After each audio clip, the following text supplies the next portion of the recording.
అంత ప్రశాంతంగా కూర్చున్న శంకరుడు ఒక్కసారి పైకి లేచాడు. ఒక్కసారి పైకి లేచి ఆ జటలు ఊగిపోయేటట్టుగా గిర్రగిర్ర తిరిగి భూమి కంపించిపోయేటట్టుగా తాండవం చేసి ఆ జడలలో నుంచి ఒక జటని విరిగి భూమి మధ్యలో వేసి కొట్టాడు. ఆయన అంత కోపంతో కొట్టేటప్పటికే అందులోంచి ఒక ఉగ్రభూతం పైకి లేచింది.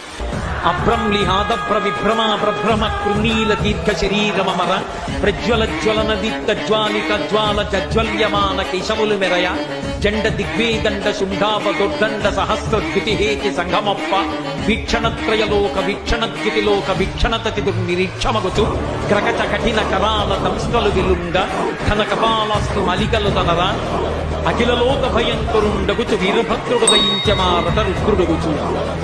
పెద్ద కపాలమాలతోటి భూమి ఆకాశములు ఏకమైపోయేటట్టుగా ఆకాశం కదులుతోందా అన్నంత పొడుగ్గా సహస్ర బాహువులతో అనేక ఆయుధాలు పట్టుకుని